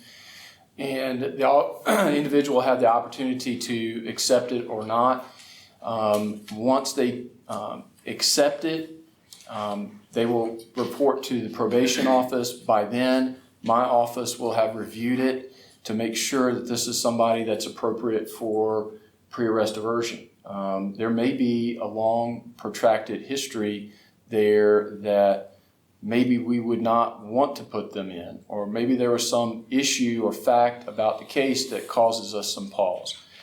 What I have, and this was part of the pre-arrest diversion committee in our policy, is that all of those decisions on people who get into the program and those that we did not put into the program, all are going to be documented and they will be reviewed by the committee on a periodic basis. I think Mocha and I are going to be meeting in a couple weeks, I guess now, I'm losing track of time, and we're going to talk about that next step in evaluating the program, who's being admitted in, who's not, and there will be that type of transparency with the program.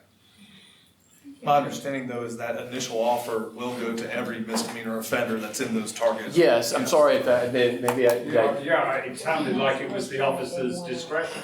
No. Yeah, no. Every single individual in that target audience is going to be offered. Because the officer's not going to, sometimes the officer's not going to know in the street whether there's something in that person's record or past history that would prohibit them from being an eligible candidate to move forward. So every person we come across would, if they are eligible, we would offer that to them. They have the right to say, I don't want to deal with that, I'm innocent and I want to go to court and fight it.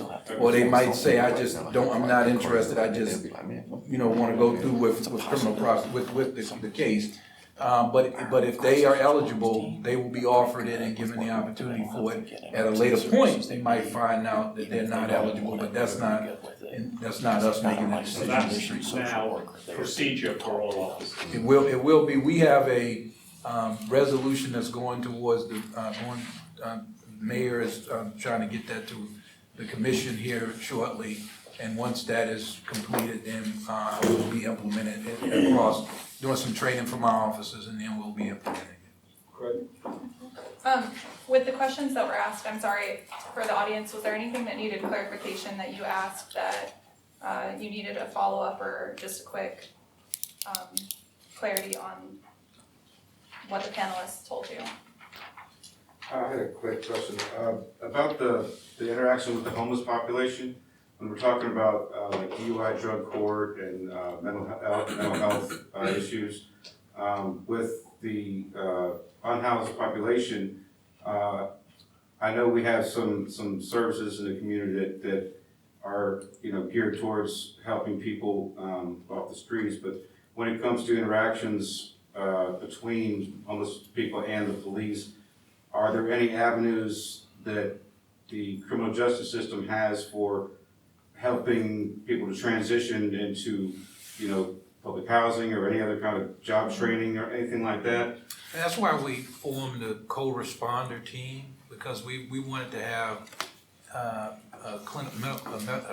mental health clinician right there on the scene along with the officer as we're trying to assess what the person's situation is, and then identify. We've got a whole list of all kind of resources, everything from if they're a veteran, we want to point them in this direction. If they have health insurance, because a lot of them will have, a family member and they might have health insurance that they can, get services through, and identifying all the services, everything from housing to counseling to food, and hooking them up with nonprofits. So we've got a whole list of them, and they're using them regularly. When we first started the pre-arrest diversion program, we were looking at how do we pull them over into what we're doing, but they already are doing, and they've been doing diversion for quite some time now and been extremely successful with it, so much so that we have others all across the state and all across the United States that are modeling off of us to try to come in and see why we're so effective with it. I will say that you mentioned the fact that we have services here, and that's a blessing but also a curse. And what I mean by that is we are the area hub for folks who are in need of resources for mental health. So I can give you an example that occurred a couple of weeks ago where we had a neighboring jurisdiction, I won't say their name, but neighboring jurisdiction that picked up a young lady who was had no pants on, was pregnant, and was mentally ill, and she was saying, I need help and I need services, and instead of them dealing with it in their county, they drove her to the front parking lot of police headquarters and dropped her off. Now, we've had some discussion with them about what to do, but Advantage does have a drop-off point 24 hours a day where we can get folks services, but a lot of times what that will mean is folks from other surrounding areas will end up here in Athens, Clarke County. So it's a challenge. I would like to say with our mental health court participants right now, housing is a huge issue. We have people that have vouchers and landlords that won't take them. And it used to be, voucher, great. We can transition you straight. We can take you straight out of confinement, get you into mental health court, start getting you stabilized, and work on developing those life skills that you don't end up back here. Now we've got apartments that in the past would have been a perfect solution, won't even take the voucher. So it's a huge, huge problem. The coordinator for mental health court and I had a meeting with Haley Banerjee, who's our director of housing, to let her know about a lot of our struggles with some of our accountability court people in housing, because it's hard to get someone stable, substance use disorder wise, mental health wise, if they don't even have steady housing. And so there is a facility in Douglas County where their accountability courts got some funding from the government, from public funds, and they built something they call the Village. And they can house their accountability court people there. They have a few locations, they call it the Village, but there's a few different locations. We have 2 respite apartments for mental health court, but they're respite, they're only supposed to be for 90 days.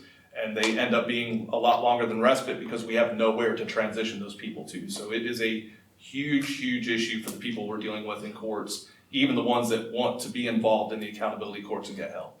Now, I will add, if I can, that the Athens, Clarke County recently added a new homeless outreach coordinator, and that's what his job is to, go about the process of tracking the homeless people here figuring out what services he can bring to bear to try to help them in the situation they're in. But the county has actually realized that and is invested in that. Thank you. We would just like to have everyone just take that last wrap up and then have the last 5 minutes for Mykesha to be able to say a few closing statements for the evening tonight. So thank you, panelists, and if you'd like to add anything just to close out, that would be wonderful. Okay, I just want to say that the most important people in this room are not on this side of the table, but on the opposite side of the table. You all have the most important job in this society because you guys put pressure on us. You guys elect us. You guys allow us to feed our family. So if we're not doing our jobs right, you need to, make it known, raise awareness. A lot of judges run unopposed. A lot of, district attorneys run unopposed. Police officers, if they're doing something wrong, file that complaint. I don't care how old it is. That needs to be addressed. It needs to be in that officer's file. So if they do it again, it's a pattern, and that pattern will be addressed. And also, the laws hasn't really changed. Like the words of the law has always been fair. All men are created equal. But it's the spirit of the law that you all are tasked with enforcing, promoting, marching, demonstrating, and through your actions, us as members of the judiciary, we're able to change, make the law fit the custom and fit the spirit of the people. So I think the judges, they want to do right, and I want the judge to do right, but I need some help from the people, from the crowd. So keep that fire.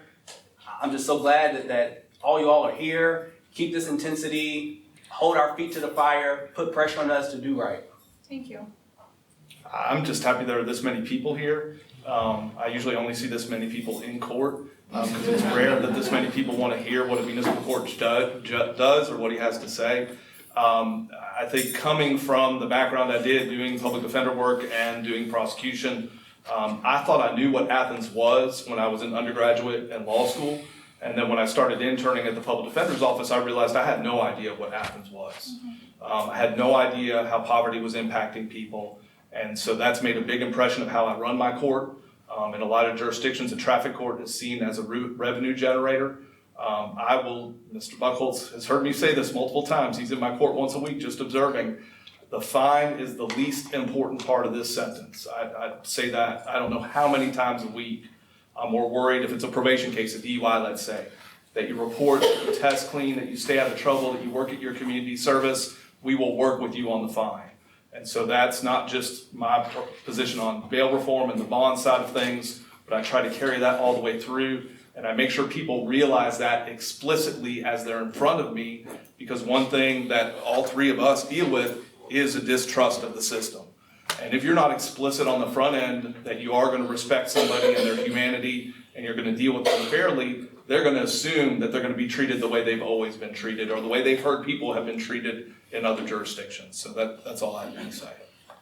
So very quickly, one of the questions I was asked is preliminarily was about crime in Athens. So I'll spin through that real quickly. Last year, overall crime in Athens was down about 1%, actually 0.8% compared to the previous year. When you look at crime in Athens, in the last few years, we've been averaging about 4,500 Part 1 crimes per year. And when you look back in the 1990s and many years ago, you see that we were averaging about 7,500. So we've dropped significantly in crime in Athens since those times, as well as in comparison to last year. And that's good news, but the bad news is that we continue to have, I see folks get on TV all the time and talk about the great economic times that we're experiencing and how everybody's living in utopia. But I continue to drive out into areas in our community and see people that are still dealing with mental health issues, extreme poverty, substance abuse, gangs, drugs, and violence. And so one of the questions that was asked preliminarily was what your focus going forward is. Obviously, is to try to continue to focus on those high-level violent criminal offenders. Definitely I need to be working on that, but also to focus on working with other stakeholders and folks that are out in the community that can help me get to people and find a way to work with them in non-enforcement methods to address things so they don't become involved in criminal activity. And then the last piece that I would be remiss if I didn't mention is the Athens-Clarke County Police Department is currently authorized 254 sworn officers. Right now, as of today, I can put on the street about 189 people. And that's because of the many vacancies that I have. Some of it has to do with light duty or things like that, but a lot of it is because of vacancies. I mention that here because this whole part and this whole piece of trusting an organization, we know that the community is more likely to trust others that look like them and share their same values and beliefs. And so anytime I get in front of a group, I want to encourage folks to send minority and female applicants my way, because I want our organization to reflect the community that we serve. And when we do that, the more we do that, the more that community will trust us. And so, it's a great job. Be glad to sit down with folks and give more information on it. But I think that's one of the quickest ways that we can gain and maintain the trust of the community is if we represent the community that we serve. Thank you. I just want to thank everyone for the opportunity for to be here tonight and to speak and talk about pre-arrest diversion. It's something that the chief and I and community members like Mocha and Hosea Foote and all the folks that are on the committee worked pretty hard on putting all this together, and I'm looking forward to seeing what things are like next year around this time after we've been doing it for about a year. My office is in the courthouse, room 550 on the 5th floor. We are very open, and I've always wanted my office to be one where we are accessible to the people we work for and serve. And if you want to come and talk with me, you are welcome to come and talk with me. You can call ahead or you can just drop by. I never require people to make any appointments. I might be in court or something. You might have to wait for me to finish, or I might be in a meeting, but you're welcome to come by. If you don't have time to come by, you can call me. And the best way to reach me, I'll give you my cell number and you can call me on my cell phone. And if you're ready to write it down, I'll give it to you at 706-614-2271. And I do take it out of my pocket when I get home at night and I'm getting ready to put my jammies on and have a restful evening, so I don't have it on me then because I'm trying to spend some time with my wife and my boys. But I get my messages and I do return calls. I do prefer phone or in-person conversations because those are real conversations. I'm not a big email fan. I guess maybe I'm just maybe I'm showing my age a little bit. But I think real conversations occur face-to-face or at best over the phone. I just want to let y'all know that time is changing. This is 2020. We're not living in the 60s. We're not living in the 70s. The best thing that we can possibly try to do right now is try to help our youth. If we don't curb this youth society right now, imagine what 2030 gonna look like. I mean, we got to help our kids, man. That's why Athens Alliance is so successful, because we go through all walks of life, in a neighborhood, anywhere you want to go, and we deal with our community. We try to help those kids. So if we don't try to curb those kids right now, 2030 gonna be gone. Thank you. Thank you. Hi, everyone. I'm Keisha Ross. I'm Vice President of the Athens Anti-Discrimination Movement. And I want to thank y'all personally for being here. A lot about what they said and what we're providing the resources. We have in the school prison pipeline. We have teen social justice, as well as, like Mr. Charles Hardy said, they have Athens Alliance Coalition. We have those resources, guys. Donations help. I always tell people that outreach is not easy. Outreach is trying to reach out to this youth and reach out to this community is not easy without help from our community and without those people who have those funds that can help us reach out to our community. So what I would encourage y'all to do is get their information, get our information, and help us bring up this next generation and make a change here in Athens, because Athens is at least there, we're trying. And with you all's help, not just because you're running for office or you want to hear from a certain different color or culture, get out and really help. Because you want our votes, you gotta be able to help us. And so I just really, really want to see our community change. I am also a native, but I'm also out here helping our youth, because it does start, youth is life. So I just recommend those people who are actually running for office, don't just do it just because you want somebody to vote for you. Go out here and really help. And if you have your organization, we're willing to share those resources. We're willing to connect, collaborate, and bring everybody together because we're all striving for the same thing. So thank y'all so much for being here. If y'all have any questions, if y'all want to take the time to answer those questions, give out y'all information so that it starts here. So thank y'all so much. Thank you.